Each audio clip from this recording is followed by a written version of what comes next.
দেশের অন্যতম বড় দল বিএনপি। আগামী নির্বাচনে সরকার গঠনের সুযোগ থাকলেও চ্যালেঞ্জ মোকাবেলা করা কঠিন। একসময়ের মিত্র জামাত তাদের প্রধান প্রতিদ্বন্দ্বী, ফলে যেন তেন প্রার্থী দিয়ে আসন হারাতে চায় না বিএনপি। এবার প্রার্থী বাছাইয়ে চমক দেখাতে চায় দলটি, তাতে ভাগ্য খুলেছে সাবেক ছাত্র নেতাদের। এতে কপাল পড়বে অনেক বাঘা বাঘা হেভিওয়েট প্রার্থীর।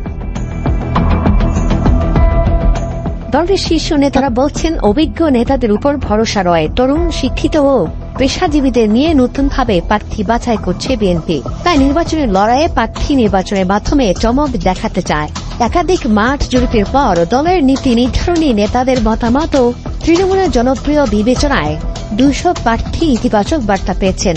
সততা, স্বচ্ছতা, পেশাগত দক্ষতা ও জনগণের কাছে গ্রহণযোগ্যতা রয়েছে এমন নেতারা সর্বাধিক গুরুত্ব পাচ্ছে, যে কারণে হেভিওয়েট অনেক প্রার্থী বাদ পড়তে পারেন। এমনকি কোথাও প্রবীণ নেতাদের সন্তানদের মনোনয়ন পাওয়ার সম্ভাবনা বেশি। বিএনপির স্থায়ী কমিটির সদস্য আমির খুরশিদ মাহমুদ চৌধুরী জানান, মনোনয়ন পাওয়ার ক্ষেত্রে অবশ্যই ক্লিন ইমেজ, ত্যাগী, দক্ষতা অগ্রাধিকার পাবেন। ভোটারদের মধ্যে বড় অংশ তরুণ, তাদের চিন্তা ভাবনা নিয়ে কাজ করতে পারবেন এমন নেতারা গুরুত্ব পাচ্ছে। ঢাকা বিভাগ থেকে মনোনয়নের দৌড়ে রয়েছেন ইসহাক সরকার, ব্যারিস্টার নাসিরুদ্দিন রশিম, মামুন হাসান, এস.এম. জাহাঙ্গীর, মশিউর রহমান রনি, আকরামুল হাসান, আব্দুল কাদের ভূঁইয়া জুয়েল, ইকবাল হোসেন শ্যামল, মীর শরফত আলী সপু, জোয়ায়ের আল মাহমুদ রিজভী, ওবায়দুল হক নাসির। টাঙ্গাইল 5 থেকে সুলতান সালাউদ্দিন টুকু। সিলেট বিভাগ থেকে তালহা চৌধুরী, শরীফুল হক সাজু, মাহবুর রহমান সরকার।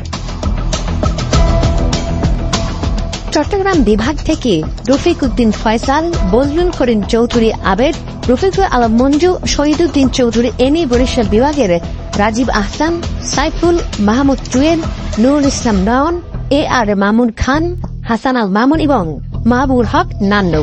খুলনা বিভাগ থেকে রকিবুল ইসলাম বকুল, আজিজুল বাড়ি হেলাল, রফিকুল ইসলাম, আমিরুজ্জামান খান শিমুল, সাইফুল ইসলাম ফিরোজ, রওনাকুল ইসলাম শ্রাবণ, শহীদুদ্দিন জুয়েল, রবিউল ইসলাম নয়ন, সাইদুর রহমান, আরিফুজ্জামান মামুন, মির্জা ইয়াসিন আলী এবং আমিনুর রহমান আমিদ। রাজশাহী বিভাগ থেকে মনোনয়নের দৌড়ে রয়েছেন আমিরুল ইসলাম খান আলিম, গোলাম সরওয়ার, হাসান জাফির তুহিন, রায়হানুল আলম রায়হান এবং ফজলুর রহমান খোকন।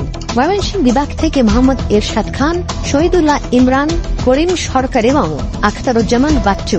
ফরিদপুর বিভাগ থেকে মাহবুবুল হাসান পিঙ্কু, শহীদুল ইসলাম বাবুল, আনিসুর রহমান তালুকদার খোকন, সর্দার মোহাম্মদ নুরুজ্জামান এবং এস.এম. জিলানী নির্বাচনে ধানের শীষের প্রতীকে কান্ডারি হতে পারেন।